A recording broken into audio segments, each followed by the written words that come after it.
अमरीकी सदर जो बाइडन समेत मगरबी ममालिक के दीगर रहनुमा फौजी इत्तेहाद नेटो के अहम इजलास के लिए ब्रसेल्स में जमा हुए, जहां यूक्रेन में रूसी मुदाखलत का 1 माह मुकम्मल होने पर सूरत हाल का जायजा लिया गया। इजलास के आगाज से कबल नेटो रहनुमाओं ने रिवायती फैमिली फोटो भी बनवाई, जिसे इत्तेहाद के क़याम से अब तक की तारीखी तस्वीर में शुमार किया जा रहा है। ग्रुप ऑफ 7 रहनुमाओं ने ऐलान किया कि वो लेन देन में रूसी सेंट्रल बैंक के सोने के इस्तेमाल पर पाबंदी लगा रहे हैं। अमेरिका ने कहा कि वो जंग से फरार होने वाले 1 लाख मुहाजिरीन को अपने यहाँ पनाह देगा और जंग से मुतासर होने वालों को $1 बिलियन की इजाफी इंसानी इमदाद फराहम करेगा। नेटो, ग्रुप ऑफ 7 और यूरोपीय यूनियन एक साथ ऐसे वक्त में सामने आए हैं जब मगरबी रहनुमाओं में यह तशवीश बढ़ रही है कि रूस के सदर पुतिन अपनी पेशकदमी में नाकाम के तौर पर गैर रिवायती हथियारों की तरफ रुजू कर सकते हैं।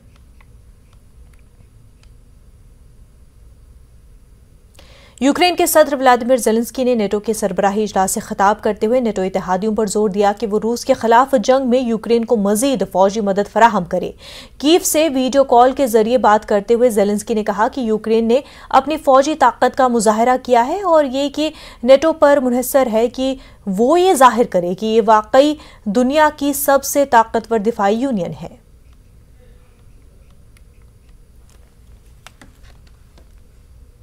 Правда, ми не в альянсі, не у найпотужнішому оборонному об'єднанні світу, не одна з 30 держав під парасолькою спільного захисту, під парасолькою 5 статті. Ми таке відчуття, що ми у сірій зоні між Заходом і Росією, але захищаємо всі наші з вами спільні цінності. І ми світлі люди. І захищаємо всі ці цінності вже місяць. Місяць героїчного опору, місяць найчорніших страждань, місяць безкарного руйнування мирної держави, а разом із нею всієї архітектури глобальної. कीव के मज़ाफ़ात में रूसी फौजियों की गोलाबारी की वजह से एक गोदाम में बड़े पैमाने पर आग लग गई। फायर फाइटर्स ने बड़ी मशक्क़तों के बाद आग पर काबू पा लिया। इस हमले में किसी जानी नुकसान की इत्तला नहीं मिली है। हुकाम के मुताबिक फौरी तौर पर यह वाज़ेह नहीं हो सका है कि ढांचे को क्यों निशाना बनाया गया था। इमारत में खाना पकाने का सामान रखा गया था।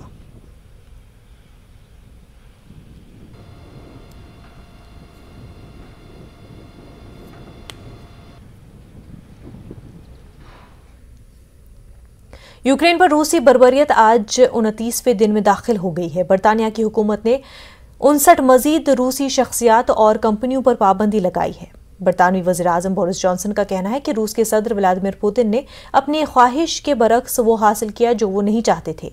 रूसी ज़राए अबलाग के मुताबिक रूस ने दावा किया है कि उसने मशरक़ी यूक्रेन में खार्किव के अलावा इलाके में अज़्यूम शहर का कंट्रोल संभाल लिया है। ताहम यूक्रेन की इंतजामिया के मुताबिक वहां लड़ाई अभी जारी है। यूक्रेनी अफवाज का कहना है कि जनूबी साहिली शहर के करीब एक बड़े रूसी बहरी जहाज को तबाह कर दिया गया है। फेसबुक पर अपने पैगाम में उसने बताया कि बहरियाए अजूफ में ओरसक नामी जहाज को निशाना बनाया गया और उसमें आग लग गई। जनूबी साहिली शहर मारियोपोल पर रूसी बमबारी जारी है, जहां करीब 1 लाख लोग बगैर खुराक, पानी और बिजली फंसे हुए हैं। इतलात के मुताबिक कीव, चेरनीफ और खार्किव में भी हमले जारी हैं। मगरबी इंटेलिजेंस का कहना है कि रूसी दस्तों के हौसले पस्त हो चुके हैं, जबकि उन्हें डर है कि उन्हें दारुल हुकूमत कीव के बाहर घेरा जाएगा। Вечером 23 марта и ночью 24 марта эксперименты Пентагона не ограничивались разработкой опасных инфекций. Так, например, законтрактованная Минобороны США фармацевтическая фирма, согласно полученным документам, прорабатывала с Минобороны Украины проведение испытаний незарегистрированных медицинских препаратов именно на украинских военнослужащих. यूक्रेन में जारी रूसी हमले और जंग को 1 माह मुकम्मल हो चुका है। बावजूद इसके यूक्रेन रूस जंग का कोई हल नजर नहीं आता। रूस के इन हमलों ने यूक्रेन में खौफनाक तबाही मचाई है। फौजी तंसीबात तबाह हो चुकी हैं और एटमी प्लांट्स को नुकसान पहुंचा है। इंफ्रास्ट्रक्चर और सनती यूनिट तबाह हो चुके हैं। यूक्रेन के सदर ज़ेलेंस्की के मुताबिक हमलों में बच्चों समेत हजारों शहरी हलाक हो चुके हैं। देखिए रिपोर्ट। नहीं पड़ा कोई असर।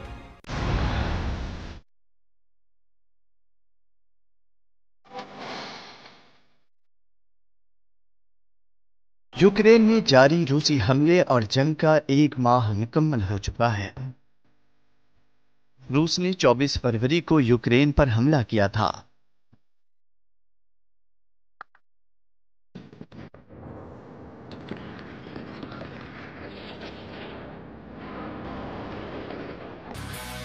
रूस का ख्याल था कि उसकी फौजी ताकत से डरकर यूक्रेन चंद दिनों में घुटने टेक देगा, लेकिन उसकी सोच गलत साबित हुई।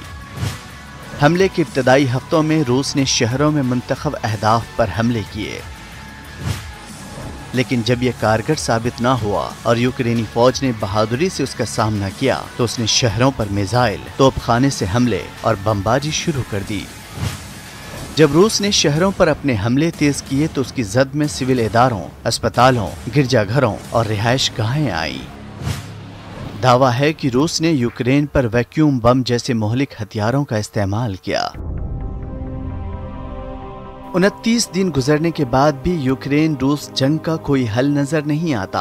ये लड़ाई तीसरी आलमी जंग और एटमी हमला शुरू कर सकती है, जैसा कि पुतिन धमकी दे रहे हैं। ताहम रूस के इन हमलों ने यूक्रेन में खौफनाक तबाही मचाई है। उसकी फौजी तंसीबात तबाह हो चुकी हैं, एटमी प्लांट्स को नुकसान पहुंचा है, इंफ्रास्ट्रक्चर और सनती यूनिट तबाह हो चुके हैं। यूक्रेन के सदर व्लादिमीर ज़ेलेंस्की के मुताबिक हमलों में बच्चों समेत हजारों शहरी हलाक हो चुके हैं। ऐसा नहीं है कि सिर्फ यूक्रेन ने इस लड़ाई की कीमत अदा की हो, रूस को भी नुकसान पहुंचा है। यूक्रेन का दावा है कि उसने तकरीबन 14,000 रूसी फौजियों को हलाक कर दिया। उसने रूसी टैंकों, लड़ाका तैयारों, हेलीकॉप्टर्स, बख्तरबंद गाड़ियों और तोपखाने की एक बड़ी तादाद को तबाह किया। अमेरिका का यह भी अंदाजा है कि इस जंग में तकरीबन 7,000 रूसी फौजी मारे गए। अक़वाम मुत्तहिदा ने कहा कि रूस और यूक्रेन जंग में शहरियों को सबसे ज्यादा नुकसान उठाना पड़ा है। रूस यूक्रेन जंग की वजह से 3.6 मिलियन से ज्यादा लोग मुल्क छोड़ चुके हैं। 6.5 मिलियन लोग मुल्क में बेघर हैं। मारिउपोल जैसे शहरों में अब भी बड़ी तादाद में लोग फंसे हैं। इन शहरों में बिजली, गैस, राशन, तिब्बी सहूलियात की अदम दस्तयाबी के बायस इंसानी बहरान पैदा हो गया है। रेड क्रॉस जैसी बैनुल-अक़वामी तंजीमें इन शहरों में इमदादी सामान पहुंचाने की कोशिश कर रही हैं, लेकिन हालात उन्हें अपने काम करने से रोक रहा है। यूक्रेन पर हमले के बाद अमेरिका, कनाडा, बरतानिया, जर्मनी समेत कई मगरबी ममालिक ने रूस पर इक़्तिसादी और सियासी पाबंदियां आयद की। ताहम इन पाबंदियों का रूस पर कोई असर नहीं पड़ा।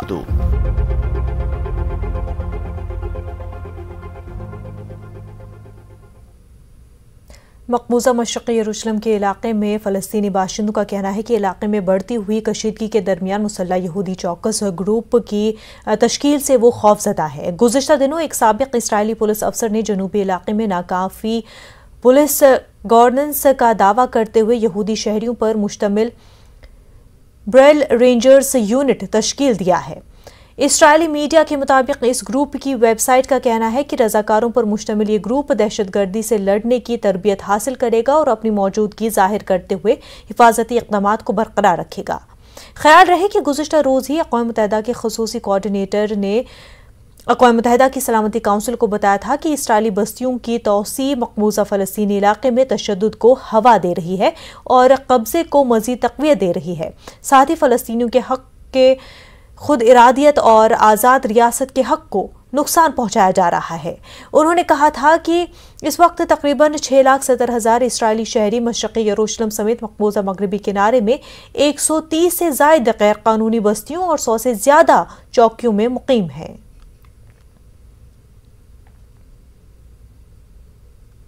आज मुल्क के लिए बड़े फख्र और खुशी की बात है कि हिंदुस्तान और दुनिया का सबसे बड़ा ब्रांड बायजूस इस साल के फीफा वर्ल्ड कप 2022 को स्पॉन्सर करेगा।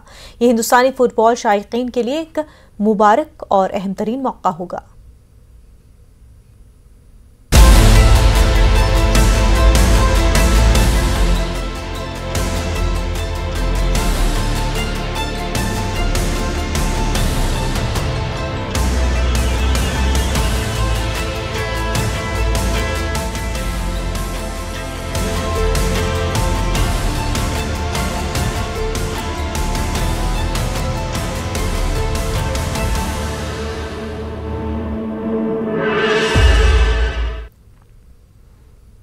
वक्त हो गया एक छोटे से ब्रेक का, जल्द होंगे हाजिर।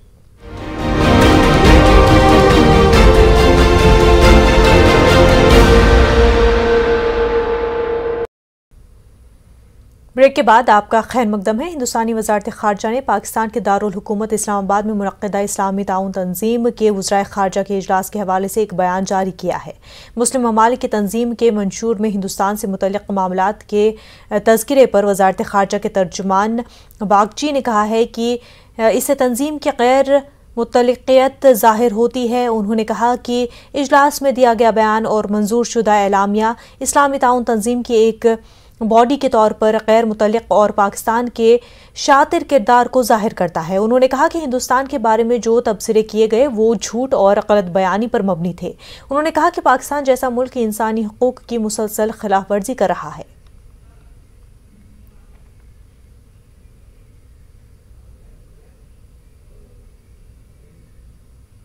चीन के वज़ीर ख़ारजा ने अफगानिस्तान के तालिबान हुकाम से काबुल में अचानक मुलाकात की। सरकारी खबर रसाई एजेंसी बख्तर न्यूज़ के मुताबिक चीनी वज़ीर ख़ारजा वांग यी तालिबान रहनुमाओं से सियासी ताल्लुकात, इक़्तिसादी और राहदारी ताउन की तौसी समेत मुख्तलिफ अमूर पर तबादला ख्याल किया गया।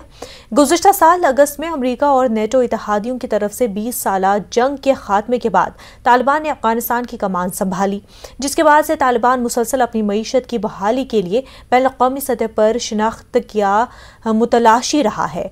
दूसरी तरफ चीन ने तालिबान की हुकूमत को तस्लीम करने के लिए कोई झुकाव नहीं दिखाया है, लेकिन उसे नए हुक्मरानों पर तनकीद करने से गुरेज किया है।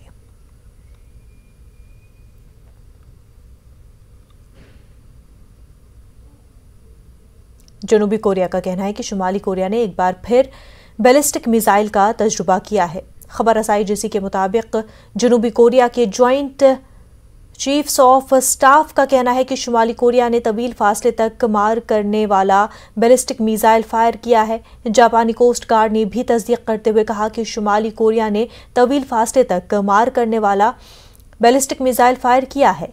शुमाली कोरिया का रवा साल ये 13वां बैलिस्टिक मिसाइल तजुर्बा है। शुमाली कोरिया का 16 मार्च को किया गया मिसाइल तजुर्बा नाकाम हो गया था। अमेरिका ने शुमाली कोरिया के बैलिस्टिक मिसाइल तजुर्बे की मजम्मत की है। तर्जुमान व्हाइट हाउस के मुताबिक अमेरिका शुमाली कोरिया के लॉन्ग रेंज बैलिस्टिक मिसाइल तजुर्बे की मजम्मत करता है। जापानी वज़ीर आज़म का कहना है कि शुमाली कोरिया का इक़दाम जापान खित्ते और आलमी बरादरी के अमन सलामती के लिए धमकी आमेज है। ऐसे इक़दाम बिल्कुल भी कबूल नहीं किए जाने चाहिए। श्रीलंका संगीन माशी मसाइल का सामना कर रहा है और उसके पास ज़र मुबादला के ज़खायर न होने के बराबर हैं, जिसकी वजह से मुल्क के लिए खाने पीने की बुनियादी अशिया, ईंधन और दवाइयाँ जैसी अशिया का हुसूल एक चैलेंज बन गया है। देखिए रिपोर्ट।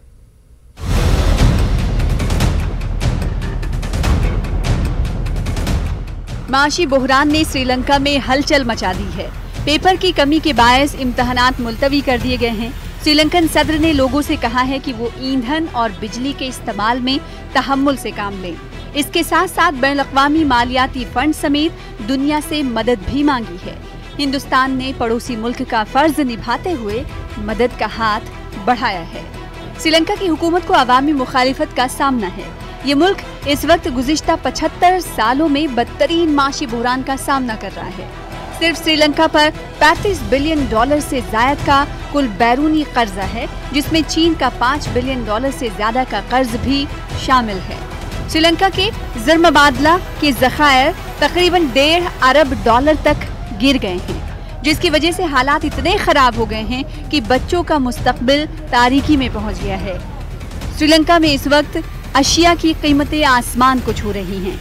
श्रीलंका में खाने पीने की बुनियादी अशिया, ईंधन और दवाइयों जैसी अशिया का हुसूल एक चैलेंज बन गया है। इस वक्त यहाँ चावल 1 किलोग्राम 290 रुपए में फरोख्त हो रहा है। शक्कर की कीमत फी किलोग्राम 300 रुपए के करीब हो गई है। 400 ग्राम मिल्क पाउडर 790 रुपए में फरोख्त हो रहा है। रॉयटर्स के मुताबिक श्रीलंका में चाय के एक कप की कीमत 100 रुपए है।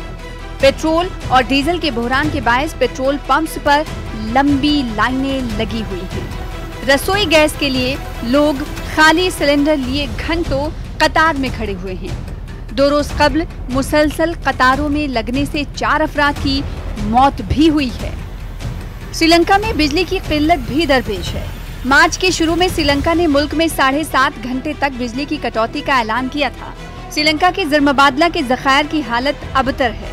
फरवरी में यहां मरकजी बैंक के जारी करदा एदादोशुमार के मुताबिक जनवरी 2022 में मुल्क के ज़रमबादला के ज़खायर 24.8% कम होकर $2.36 बिलियन रह गए थे।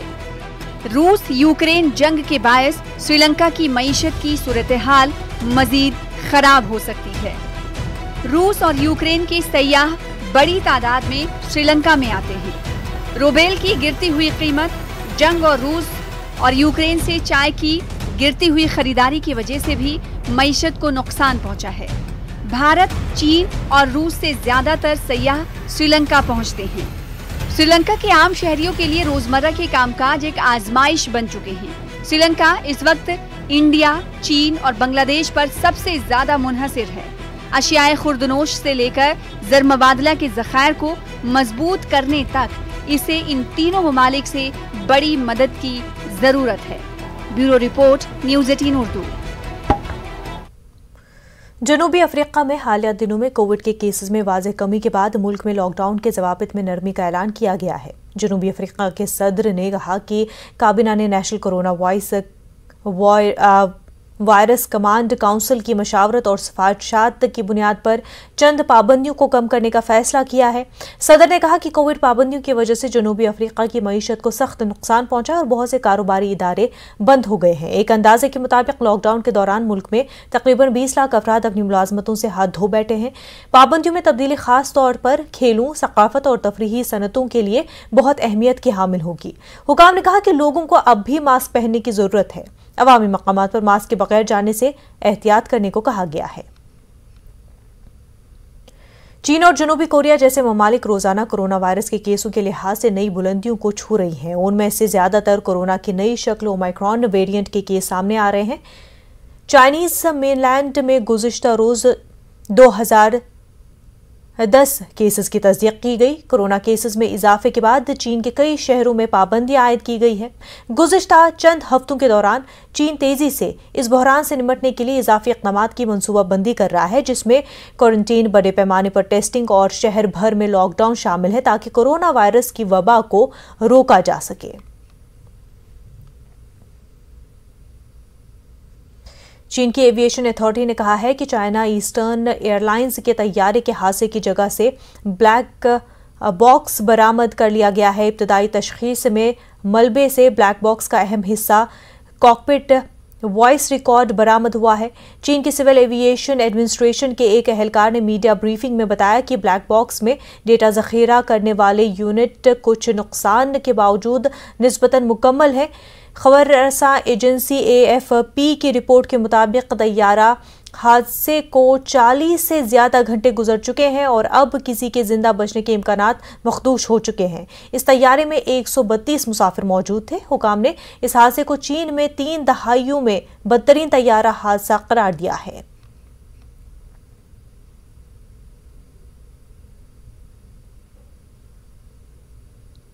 आलमी मंजर में फिलहाल इतना ही। हमें दीजिए इजाजत। आदाब।